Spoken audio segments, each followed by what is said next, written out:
Hello everyone, I am Sonal Kaul, your psychology mentor, and today we will study chapter 1 in class 11 psychology. So देखो आज हम क्या क्या पढ़ेंगे। आज मैं आपको इंट्रोड्यूस करवाऊंगी कि साइकोलॉजी का मतलब क्या होता है, माइंड एंड बिहेवियर क्या होता है, what are the popular notions about psychology. So let's get started. तो सबसे पहले आप लोगों से आपके स्कूल में आपके टीचर्स ने पूछा होगा कि why did you opt for psychology as a subject? And आप सब ने varying answers दिए होंगे। किसी ने बोला होगा I want to understand others better so that I don't fight with them. किसी ने बोला होगा I want to understand my own feelings and regulate my own behavior. किसी ने बोला होगा कि हमारी सोसाइटी में बहुत कुछ होता है, इतने फिनोमेनास हैं, ठीक है, जैसे कि कश्मीर में लोगों को हमेशा डर लगा रहता है कि अभी वॉर हो जाएगी, अभी बॉम्ब ब्लास्टिंग हो जाएगी, ठीक है। साइकोलॉजी इन चीजों को आंसर नहीं करता, बट कहीं ना कहीं ये जो फिनोमेना होता है वॉर का, नेगोशिएशन का, साइकोलॉजी इस फिनोमेना को स्टडी करती है एंड बताती है कि ये डेली लाइफ में कैसे ऑपरेट होता है एंड हमारे पर्सनल लाइफ में कैसे हमारी फंक्शनिंग को अफेक्ट करता है, ठीक है। तो अब सबसे पहले समझो, कोई भी नॉलेज डिसिप्लिन हो, चाहे साइकोलॉजी हो, फिलोसफी हो, सोशियोलॉजी हो, या पॉलिटिकल साइंस या हिस्ट्री हो, देखो हर डिसिप्लिन में एक चीज कॉमन है, ठीक है, वो इवॉल्व होता रहता है, ठीक है। ऐसा नहीं है कि किसी ने बोल दिया कि देखो ये डिसिप्लिन इतना ही है, अब इसमें और कुछ आप काउंट नहीं कर सकते। डेली कुछ नई फाइंडिंग्स मिलती रहती है, ठीक है। And the range of phenomena it studies वो लिमिटेड नहीं है, स्कोप बहुत वाइड है, हम बहुत चीजें पढ़ते हैं। सो ये हम साइकोलॉजी के लिए भी बोल सकते हैं। अब एक चीज देखो, साइकोलॉजी ग्रीक वर्ड से आती है, ठीक है, ये हमेशा आपको ध्यान रखना है। एंड वो ग्रीक वर्ड है psyche. Now see, psyche means soul, soul यानी जो हमारी एक आत्मा होती है, रूह होती है in Hindi. And the Greek word logos, logos का मीनिंग होता है स्टडी, डिस्कोर्स, सब्जेक्ट, ठीक है। तो साइकोलॉजी का मतलब क्या बन गया था? Study of soul. Now let's see what we have here. So हमने इसको बोल दिया कि सोल की स्टडी है, फिर एक और चीज बोली कि माइंड की स्टडी है, एंड फाइनली बोला वो मैं आपको बताऊंगी। तो फाइनली हमने एक फॉर्मल डेफिनेशन निकाली। अब आप सोच रहे होगे फॉर्मल डेफिनेशन क्या है?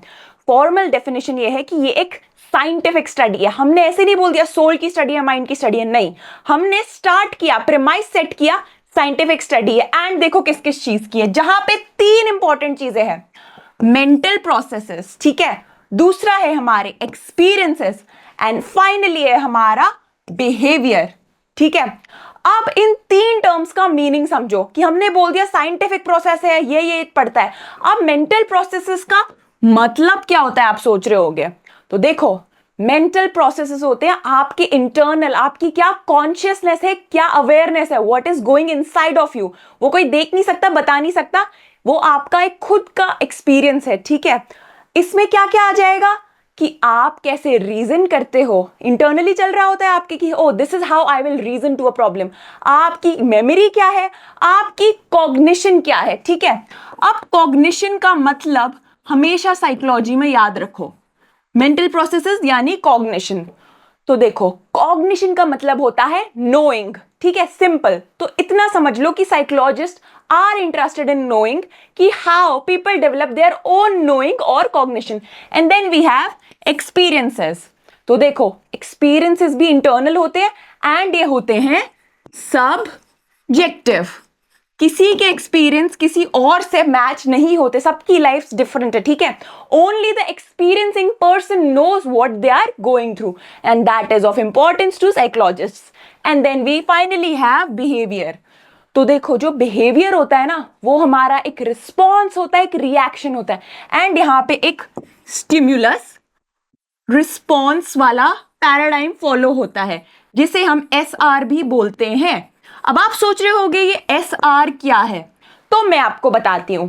स्टिमुलस होता है कोई भी ऐसा एक्सटर्नल ऑब्जेक्ट जो आपको अफेक्ट करेगा और एक रिस्पॉन्स लाएगा, ठीक है। ये रिस्पॉन्स कुछ भी हो रहा है एनवायरमेंट में, ठीक है, and the way you respond to it will determine your behaviour. तो हम कहते हैं behaviour functions from SR paradigm, ठीक है। अब एक और चीज देखो, हम देखेंगे कि अभी हमने बोला कि ये माइंड की स्टडी है, ये उसकी स्टडी है, ठीक है, फिर हमने बोला बिहेवियर है, मेंटल एक्सपीरियंसेस है। अब हम फाइनली उस माइंड और बिहेवियर को समझेंगे, ठीक है। तो सबसे पहले है हमारा माइंड। अब ये माइंड क्या होता है? लोग माइंड को ब्रेन के साथ कंफ्यूज कर देते हैं, बट हमेशा याद रखो mind and brain are different. Exam में कभी कभी पूछ भी लेते हैं, बताओ the difference between mind and brain. तो देखो, जो माइंड है वो फिजिकल नहीं है, ब्रेन हमारे स्कल में कहीं ना कहीं होता है कि नहीं? किसी में ब्रेन होगा, किसी में नहीं होगा। ऐसा सुनने में आ जाता है ना कि अरे तुम में ब्रेन नहीं है, टीचर कभी कभी गुस्से में बोल देती है। ऐसा नहीं है, हर किसी में ब्रेन होता है, ठीक है। बट जो माइंड है वो फिजिकल नहीं है, ब्रेन फिजिकल है, ठीक है। एंड ब्रेन को मॉनिटर किया जा सकता है, माइंड को एग्जैक्टली नहीं मॉनिटर कर सकते, ठीक है।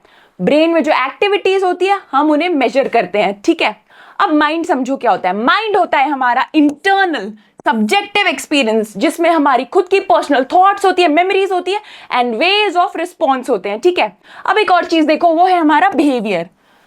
तो देखो, मैंने आपको बताया कि जो बिहेवियर है वो स्टिमुलस और रिस्पॉन्स के पैराडाइम पे चलता है। अब जो हमारा बिहेवियर होता है ये दो टाइप का होता है, ठीक है। वो है हमारा ऑब्जर्वेबल एंड इंटरनल। अब इसे बोलते क्या है? इसे हम बोलते हैं ओवर्ट एंड कॉवर्ट। ये भी एग्जाम में पूछा जाता है कि बिहेवियर के टाइप्स में डिफरेंशिएट करो शॉर्ट क्वेश्चन में, तो ध्यान दो। तो फर्स्ट हमारा ओवर्ट। ओवर्ट यानी आउटसाइड, ठीक है, ओ से याद रखो। आउटसाइड यानी अगर कोई आउटसाइड है चीज तो वो सब देख सकते हैं। तो ओवर्ट बिहेवियर वो बिहेवियर है जो कोई भी ऑब्जर्व कर सकता है, ठीक है, बता सकता है। If someone is angry and shouting, you can tell oh they are angry and they are shouting. But if someone is sad or depressed, ठीक है, they might be laughing, they might be smiling, but internally उनके साथ क्या चल रहा है you never know. तो जो बिहेवियर हम नहीं देख सकते उसे कोवर्ट बिहेवियर कहते हैं, ठीक है। इसका ध्यान रखना है हमें। अब ना ये समझो कि क्या पॉपुलर नोशंस हैं अबाउट साइकोलॉजी। तो बहुत लोग ना साइकोलॉजी के साथ ऐसे बोल देते हैं, वैसे बोल देते हैं। आपने भी अभी तक सुना होगा, किसी ने बोला होगा कि अरे साइकोलॉजी है यानी तुम भूत के बारे में पढ़ते हो, अच्छा साइकोलॉजी, चलो बताओ what is going in my mind. ऐसी आपने रबिश सुनी होगी, तो हम इसी बारे में पढ़ेंगे। तो सबसे पहले है कि पीपल मिसअंडरस्टैंड। बिल्कुल, ये मैंने आपको जस्ट अभी बताया, एक मिसअंडरस्टैंडिंग है, लोगों के मन में मिसकंसेप्शन है। एंड वो बोलते हैं कि हम माइंड रीडर्स हैं, है कि नहीं। बट हम क्या कर रहे हैं, इसको कंफ्यूज भी किया जाता है साइकाइट्री के साथ और स्पिरिचुअलिज्म या पैरासाइकोलॉजी के साथ। तो बोल दिया जाता है कि ओ तुम भूत भगा रहे हो, जैसा मैंने आपको बताया। तो spiritualism, oh there is a greater connect with God. हम ऐसा कुछ नहीं कर रहे। एक और चीज है, it is scientific and based on empirical methods. ये हमारा आंसर होना चाहिए। जब भी कोई हमें बोलता है ओ तुम माइंड पढ़ते हो, तुम भूत भगा सकते हो, तो हमारा आंसर क्या होना चाहिए साइकोलॉजी स्टूडेंट? नहीं, it is scientific and empirical, ठीक है। हम कुछ फालतू चीज नहीं कर रहे हैं यहाँ पे। It is standardised in itself and objective, ठीक है। अब एक और चीज देखो, अब है हमारे पास व्हाट साइकोलॉजी इज नॉट। क्योंकि सबने बोल दिया कि अरे साइकोलॉजी ये है वो है, तो हम बताएंगे उनको कि साइकोलॉजी क्या नहीं है। तो समझो, हम कॉमन सेंस नहीं है। कॉमन सेंस क्या होती है? जो हाइंडसाइट पे बेस्ड होती है, ये हमेशा ध्यान रखो। हाइंडसाइट क्या होती है? कि जो आपके कुछ प्रीवियस एक्सपीरियंसेस थे उनके बेसिस पे आपने बोल दिया कि अच्छा पहले भी ऐसा हुआ था, आगे भी ऐसा होगा, जैसा हमारा कॉमन सेंस भी कहता है। Psychology uses systematic observation and experimentation, ठीक है। हमने ऐसे ही कुछ नहीं बोल दिया कि ऐसे होगा वैसे होगा। आगे जाके आप काफी एक्सपेरिमेंट्स पढ़ोगे एंड आप रियलाइज करोगे कि ओ ऐसे हो रहा है। हमने ऐसे नहीं बोल दिया कि जैसे हम किसी में साइकोलॉजिकल डिसऑर्डर डायग्नोस करते हैं, तो हम ये नहीं कहते कि किसी को देख के कि oh they are angry so they must have this disorder. No, we have a set of procedure, it is scientific, we monitor it, we tally it and based on that we provide a diagnosis, ठीक है। अब इसमें एक example है बहुत important, जो है Dweck की स्टडी का। तो देखो, ड्वेक ने बोला कि हम बच्चों को अगर मुश्किल प्रॉब्लम देंगे इनिशियली, जैसे मान लो मैथ्स के प्रॉब्लम हो गए, तो वो गिव अप कर देंगे। अगर बट हम उन्हें इजी प्रॉब्लम देना स्टार्ट करेंगे तो वो धीरे धीरे सक्सेसफुल हो जाएंगे। तो ड्वेक ने क्या किया, 25 के ग्रुप में 2 ग्रुप्स बनाए, ठीक है, 25 ईच, एंड एक बच्चे को दी सिर्फ इजी मैथ्स प्रॉब्लम एंड दूसरे ग्रुप को दी मिक्स ऑफ बोथ, इजी भी है हार्ड भी है। तो देखो, जो बच्चे ने सिर्फ इजी प्रॉब्लम्स किए थे उनके साथ एक चीज हुई कि वो हमेशा सक्सेसफुल थे उन प्रॉब्लम्स में, बट जिनको मिक्स मिला था वो इजी कर लेते थे बट मुश्किल भी धीरे धीरे कर पाते थे या कभी कभी गिव अप कर देते। अब जब ये चीज हो गई थी, एक्सपेरिमेंट हो गया था, तो देखो ड्वेक ने क्या किया, ड्वेक ने उन बच्चों को बोला कि देखो अब तुम वापस ये प्रॉब्लम सॉल्व करो, ठीक है। एंड जब वो प्रॉब्लम सॉल्व हुई तो जो बच्चे सिर्फ इजी करते थे, ड्वेक के अकॉर्डिंग ड्वेक ने क्या बोला कि अगर आप इजी दोगे तो उनका सक्सेस रेट अगर बढ़ेगा तो वो आगे भी कर लेंगे, ये ड्वेक ने बोला कॉमन सेंस पे बेस्ड। बट जब उन्हीं बच्चों को मिक्स मिला, टफ क्वेश्चंस मिले, दे जस्ट गेव अप।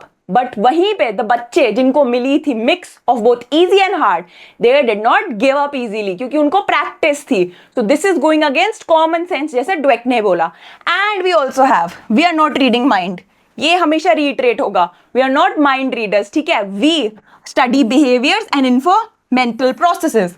बिल्कुल जैसे आप बिहेव करोगे ना, उससे हम पता लगा लेंगे इंटरनली आपके माइंड में हो क्या रहा है, ठीक है। तो देखो एक और चीज अब है, हम सुपरनैचुरल फिनोमेना नहीं पढ़ते, ठीक है। हम भूत प्रेत ये नहीं पढ़ते, जैसा कि मैंने आपको बोला, किसी ने बोला होगा अरे तुम भूत पढ़ते हो, स्पिरिचुअलिटी पढ़ते हो, नहीं। हम लोग एविडेंस पे एंड साइंस के प्रिंसिपल्स को फॉलो करते हैं, हम कुछ भी सुनी पे नहीं मानते, ठीक है। अब देखो हमने आज की क्लास में क्या क्या पढ़ा है। तो आज की क्लास में हमने सबसे पहले समझाया आपको कि साइकोलॉजी क्या होती है, ठीक है। फिर मैंने आपको बताया उसके पॉपुलर नोशंस क्या हैं, ठीक है। माइंड और बिहेवियर का भी डिफरेंस हमने समझा था कि उनका मीनिंग क्या है। Now let's do a quick quiz. According to Greek language, what does psyche means? And we have 4 options. Is it life? Is it subject? Is it soul? Is it none of the above? ये मैंने आपको बताया था in the very beginning. सही answer है हमारा C, soul. Psyche means soul. Next question. Common sense is based on, and we have 4 options. Is it science, spirituality, hindsight, none of the above? See, I told you this. जिसने भी attention दिया है उसे पता है सही answer है C, hindsight. Next question. Behaviors that can be seen. Behaviors की बात हो रही है, 2 टाइप के behavior पढ़े थे. Are called covert behavior. Is it true? Is it false?